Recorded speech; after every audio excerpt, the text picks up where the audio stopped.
Hello! Welcome to my channel SRM. ఈ పొద్దు మనం మాట్లాడుకోబోతున్నాం మ్యాచ్ నంబర్ 61 ఆర్‌సీబీ అలాగే పంజాబ్ సూపర్ కింగ్స్. పంజాబ్ ఈ మ్యాచ్ కూడా ఓడిపోయింది. 6 మ్యాచెస్ ఆడితే లాస్ట్ 6 మ్యాచెస్ ఓడిపోయింది. అలాగే ఈ మ్యాచ్‌లో బ్యాటింగ్ కూడా ఓపెనర్స్ మొత్తం ఫెయిల్ అయిపోయారు పంజాబ్‌కి. అలాగే బౌలింగ్ కూడా అంత పర్ఫెక్ట్‌గా అయితే అనిపియలేదు. ఈ మ్యాచ్ కూడా 200+ రన్స్ కొట్టించుకున్నారు. ఆర్‌సీబీలో వెంకటేష్ అయ్యర్ చాలా బాగా ఆడాడు. అలాగే భువనేష్ కుమార్ చాలా బాగా బౌలింగ్ చేశాడు. విరాట్ కోహ్లీ కూడా ఎక్సలెంట్ తను కూడా యాంకర్ రోల్ బాగా పాటించాడు. ఈ మ్యాచెస్‌లో ఏమేమి జరిగినాయి, ఏంటి ఇవన్నీ మనము అలాగే మాట్లాడుకుందాం ఈ ఫుల్ వీడియోలో. ఓకే. ఆర్‌సీబీ ఫస్ట్ క్వాలిఫై అయింది ఆర్‌సీబీ 18 పాయింట్స్‌తో 13 మ్యాచెస్ 18 పాయింట్స్‌తో ఆర్‌సీబీ క్వాలిఫై అయిపోయింది ఈ మ్యాచ్‌తో వాళ్ళు. అలాగే ఈ మ్యాచ్ పంజాబ్ టాస్ గెలిచి ఫీల్డింగ్ తీసుకుంది. ఇంతవరకు పంజాబ్ టాస్ గెలిచక మ్యాచ్‌లో ఓడిపోతుంది అన్నారు. ఈ మ్యాచ్ పంజాబ్ టాస్ గెలిచింది, బౌలింగ్ తీసుకుంది. అయినా కానీ మ్యాచ్ ఓడిపోయింది. ఇది రెండో మ్యాచ్ టాస్ గెలిచి ఓడిపోవడం వాళ్ళు. మిగతా మ్యాచెస్ అన్నీ గెలిచారు. అలాగే టాస్ గెలిచి బౌలింగ్ తీసుకున్నారు. అలాగే ఇప్పుడు బౌలింగ్ తీసుకున్నా కానీ ఆర్‌సీబీ బ్యాటింగ్ స్టార్ట్ చేసినప్పుడు చాలా వెల్‌గా అయితే ఏం స్టార్ట్ చేయలేదు. పర్లేదు. బెర్దల్ ఈ మ్యాచ్ కూడా తను కొంచెం అంత ఆడలేదు. తను చాలా మ్యాచెస్ నుంచి ఫెయిల్ అయితేనే వస్తున్నాడు. ఒక మ్యాచ్ కూడా సరిగ్గా ఆడలేదు. కానీ తనకి ఛాన్సెస్ ఇస్తా వస్తున్నారు. ఈ మ్యాచ్ కూడా ఫెయిల్ అయ్యాడు. కానీ విరాట్ కోహ్లీ బాగా ఆడాడు యాంకర్ ఇన్నింగ్స్. అలాగే దేవదత్ పడిక్కల్ తను ఎక్సలెంట్. తను కూడా చాలా ఫాస్ట్‌గా ఆడాడు. దానివల్ల బెర్దల్ ఫెయిల్ అయితా వస్తున్నా కానీ అంతగా ఎఫర్ట్ పడడం లేదు టీమ్ పైన. ఇవి తర్వాత వచ్చిన తను కవర్ చేస్తున్నాడు దేవదత్ పడిక్కల్. కాబట్టి అంతగా ఎఫెక్ట్ పడడం లేదు తన పైన. ఈ పొద్దు మ్యాచ్ కూడా చాలా బాగా ఆడాడు. పవర్ ప్లేకి 61 రన్స్ వచ్చాయి. ఫస్ట్ 6 ఓవర్స్‌కి పవర్ ప్లే. అలాగే ఈ విరాట్ కోహ్లీ 37 బాల్స్‌లో 58 రన్స్ కొట్టాడు. 3 సిక్స్‌లు ఉన్నాయి. అలాగే 4 ఫోర్‌లు ఉన్నాయి. చాలా బాగా బ్యాటింగ్ చేశాడు Virat Kohli. 158 runs strike rate ఉంది తనది. యాంకర్ రోల్ బాగా చేశాడు ఇతను. ఇతనికి దేవదత్ పడిక్కల్ మధ్యన 74 రన్స్ పార్ట్నర్‌షిప్. అలాగే తర్వాత ఇతనికి వెంకటేష్ అయ్యర్ మధ్యన ఒక 50 రన్స్ పార్ట్నర్‌షిప్ బాగా కలిసొచ్చింది. అలాగే లాస్ట్‌లో వెంకటేష్, టీమ్ డేవిడ్ ఫినిషింగ్ వాళ్ళిద్దరూ ఒక 40 రన్స్ పార్ట్నర్‌షిప్స్ అనేది చాలా బాగా కలిసొచ్చాయి వీళ్ళకు. అలాగే ఇప్పుడు దేవదత్ పడిక్కల్ కూడా చాలా బాగా ఆడాడు తనేసిన చాహల్ ఏసిన ఒక ఓవర్‌లో అయితే బీభత్సంగా రన్స్ కొట్టాడు తను. అటాక్ చేశాడు. ఎందుకంటే తర్వాత ఈ మ్యాచ్‌లో ప్రత్యర్థి కూడా లేడు కదా! తనకి హెడ్‌కి బాల్ తాగడం వల్ల పోయిన మ్యాచ్‌లో తన కన్‌కషన్ వల్ల ఈ మ్యాచ్ తను ఆడలేదు. కెప్టెన్ కూడా చేంజ్ చేశారు. కాబట్టి ఈ మ్యాచ్ తను ఆడలేదు. అందుకోసం అని చెప్పి, ఎందుకంటే స్పిన్ బ్యాట్స్ తను ఒకరోజు చాహల్ పిచ్‌ని అనుకూలంగా తీసుకొని కొంచెం వికెట్స్ తీసి కొంచెం ఎకానమీ బాగుండిందనుకో తను ఎలా వేస్తాడో మనకు తెలుసు కాబట్టి, అందుకని తను ఫస్ట్ ఓవర్‌లోనే అటాక్ చేశాడు. తన ఓవర్‌లో 20 రన్స్ 22 ఎంతనో కొట్టారు. అటాక్ చేశాడు తను. అలాగే దాని బదులు బ్యాటింగ్ బాగా ఆడాడు. 25 బాల్స్‌లో 45 రన్స్ కొట్టాడు. 3 సిక్స్‌లు ఉన్నాయి. 4 ఫోర్‌లు ఉన్నాయి. 180+ స్ట్రైక్ రేట్‌తో ఆడాడు. చాలా బాగా ఆడాడు ఈ పొద్దు ఇంకోటేంటంటే వెంకటేష్ అయ్యర్ ఫస్ట్ వచ్చినప్పుడు చాలా స్లోగా ఆడాడు. ఫస్ట్ 10 బాల్స్, 12 బాల్స్ చాలా స్లోగా ఆడాడు. ఏంటి ఇంత స్లోగా ఆడుతున్నాడు అది ఇది అనుకున్న తర్వాత మళ్ళీ స్టార్ట్ చేశారు. అలాగే చాలా బాగా ఆడాడు ఈ పొద్దు. 40 బాల్స్‌లో 73 రన్స్ కొట్టాడు తను. స్ట్రైక్ రేట్ కూడా 180+ ఉంది. చాలా బాగా ఆడాడు. అలాగే 4 సిక్స్‌లు కొట్టాడు. 6 ఫోర్‌లో ఎన్నో ఫోర్‌లు కొట్టాడు. చాలా బాగా ఆడాడు బ్యాటింగ్ అయితే తను. ఎక్సలెంట్. తర్వాత టీమ్ డేవిడ్ కూడా మంచి ఫినిషింగ్ ఇచ్చాడు. 12 బాల్లలో 28 రన్స్ ఎంతనో కొట్టాడు. దాంట్లో 2 సిక్స్‌లు 2 ఫోర్‌లు ఉన్నాయి. స్ట్రైక్ రేట్ కూడా 200+ ఆడాడు. చాలా బాగా ఆడారు వీళ్ళు. పవర్ ప్లే అయిపోయేటప్పటికి 61 జస్ట్ ఒక వికెట్ మాత్రమే పడింది. తర్వాత 15 ఓవర్స్‌కి 157 రన్స్ కొట్టి 3 వికెట్స్ కోల్పోయినారు. బ్యాటింగ్ అయితే చాలా బాగా ఆడారు. లాస్ట్ 20 ఓవర్స్‌కి 222 రన్స్ కొట్టారు. 4 వికెట్స్ కోల్పోయి. చాలా బాగా బ్యాటింగ్ అయితే ఆడినారు. చాలా బాగా బ్యాటింగ్ కానీ ఎక్సలెంట్‌గా ఆడారు.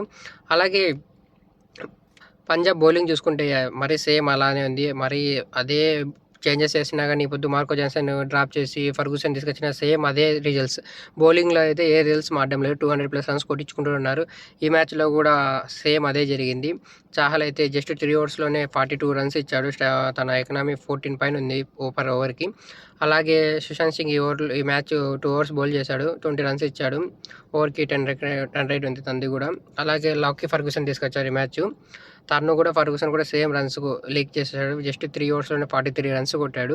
ఉమర్ జై తను మాత్రము బాగా పర్ఫార్మెన్స్ చేశాడు. తను బౌలింగ్ బాగా చేశాడు. 4 ఓవర్స్‌లో జస్ట్ 38 రన్స్ ఇచ్చాడు. హర్షదీప్ ఫస్ట్‌లో బాగా చేసినా కానీ మళ్ళీ లాస్ట్‌లో కొట్టించాడు. 4 ఓవర్స్‌లో 43 రన్స్, జస్ట్ ఒక వికెట్ మాత్రమే పడింది. ఇప్పటికీ వీళ్ళ బౌలింగ్స్ అట్లే ఉంది. బౌలింగ్ అయితే ఏం చేంజ్ చేయలేదు. ఎంతమందిని మార్చినా ఏం చేసినా 200+ రన్స్ అయితే కంట్రోల్ చేయలేకపోతున్నారు. 200+ రన్స్ ఈ మ్యాచ్ కూడా కొట్టించుకున్నారు. మొత్తం 20 ఓవర్స్ అయిపోయే లోపల ఆర్సీబీ స్కోర్ చేసి 222 రన్స్ చేసింది. దాన్ని చేసేదానికి బ్యాటింగ్ స్టార్ట్ చేసినప్పుడు భువనేష్ కుమార్ అయితే ఈ టీంకి ఎక్సలెంట్గా చేస్తున్నాడు.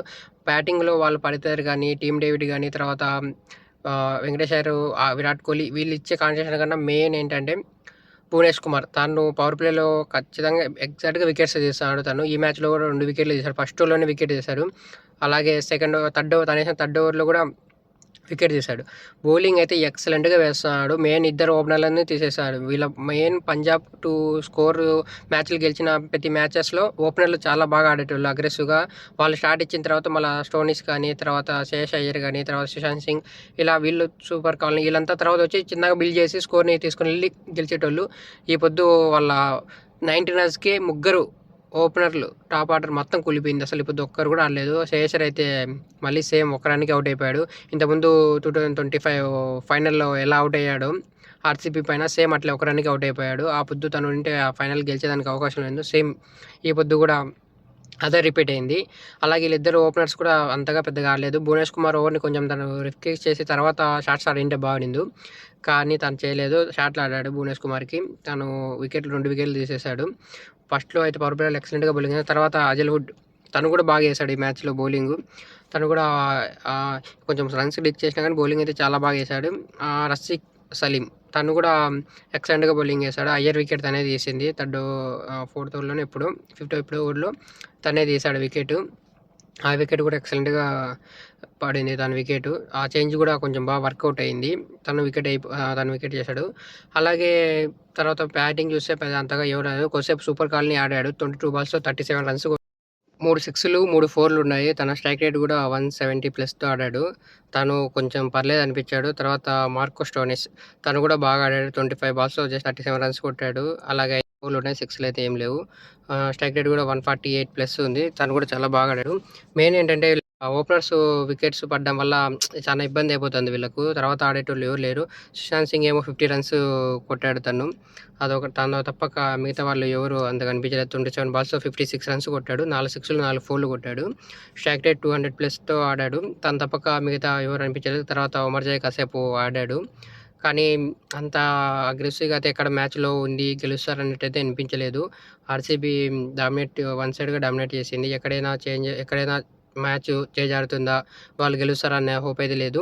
కానీ వికెట్లు చేతిలో ఉండింటే గెలిచే అవకాశాలు ఉండింది. ఎందుకంటే తర్వాత పిచ్ చాలా ఈజీగా అయింది బ్యాటింగ్ ఫ్రెండ్లీనే. కానీ వీళ్ళు వికెట్లు కోల్పోయారు. అలాంటి భువనేష్ కుమార్ బౌలింగ్ స్పెల్ వల్ల వీళ్ళు వికెట్లు తొందరగా కోల్పోయారు. దానివల్ల మ్యాచ్ గెలిచలేకపోయారు. అదే వికెట్స్ ఉండింటే గెలిచే అవకాశాలు ఉండింది. తర్వాత లైట్స్ వచ్చిన తర్వాత పిచ్ అయితే కొంచెం బ్యాటింగ్‌కు బాగా అనుకూలించింది. అలాగే బౌలింగ్ చూసుకుంటే ఆర్సీబీ అయితే ఎక్సలెంట్‌గా బౌలింగ్ చేసింది ఈ పొద్దు. కునాల్ పాండ్యా 3 ఓవర్స్ వేసి జస్ట్ 27 రన్స్ మాత్రమే ఇచ్చాడు. తనైతే చాలా బాగా చేశాడు.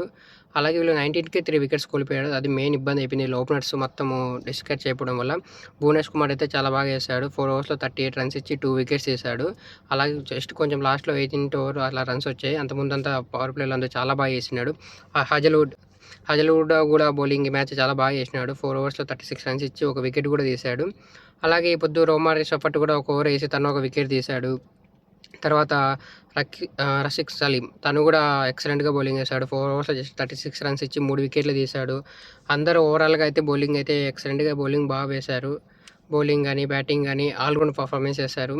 Virat Kohli excellent batting. తను ఒక పక్క నిలబడి మిగతా ఆడించుకుంటూ యాంకర్ ఇన్నింగ్స్ ఆడుతూ స్కోర్ని తీసుకెళ్లారు మ్యాచ్ను. ఫీల్డింగ్లో కూడా చాలా బాగా అగ్రెసివ్గా కనిపించాడు. ఫస్ట్ క్వాలిఫై అయింది టీమ్ ఈ మ్యాచ్లో. కానీ పంజాబ్ స్టార్టింగ్కి పంజాబ్ ఇప్పుడు ఉండే ఈ స్టేజ్కి ఎవరు ఎక్స్పెక్ట్ చేసిండారు.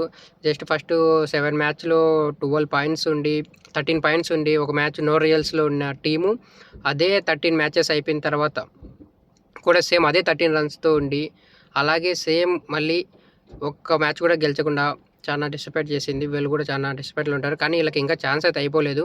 ఇంకా ఒక అవకాశం ఉంది. ఏంటంటే నెక్స్ట్ మ్యాచ్ గెలిస్తే 15 పాయింట్స్ వస్తాయి. అది కొంచెం టఫ్ అవ్వచ్చు. ఎందుకంటే మిగతా టీముల పైన ఆధారపడాల్సి ఉంటది. వాళ్ళని గెలిచేదాన్ని బట్టి వాళ్ళ పైన ఆధారపడి ఉండాల్సి ఉంటది. ఎందుకంటే వాళ్ళు గెలిస్తే వీళ్ళకేమైనా ఛాన్సెస్ ఉంటాయి. అంతవరకే తప్పక లేకపోతే వెళ్ళే అవకాశాలు అయితే లేవు.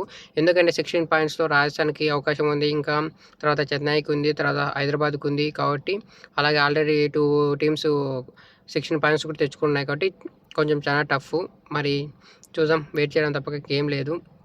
ఇలా ఎండ్ అవుతుందని ఎవరు ఎక్స్‌పెక్ట్ చేసినారు. 1½ మంత్ పాయింట్ టేబుల్ టాప్‌లో ఉన్న టీము ఇప్పుడు చూస్తే ఇట్లా బాటంలోకి వస్తుంది. అన్ని మ్యాచెస్ ఓడిపోయి. అలాగే ఈ మ్యాచ్‌లో player of the match Venkatesh అయ్యర్‌కి ఇచ్చాడు. ఎక్సలెంట్‌గా ఆడారు. బ్యాటింగ్ గాని, బౌలింగ్ గాని మొత్తం ఆల్ రౌండ్ పర్ఫార్మెన్స్ చేసింది ఆర్‌సీబీ. ఫస్ట్ క్వాలిఫై అయిపోయింది. అలాగే మన వీడియోని ఇంతవరకు చూస్తున్నట్లయితే మన వీడియోని లైక్ చేయండి, కామెంట్ చేయండి. ఏమైనా డౌట్ ఉంటే కామెంట్ చేయండి కామెంట్ బాక్స్‌లో. అలాగే ఇంతవరకు చూస్తున్నందుకు థాంక్ యూ.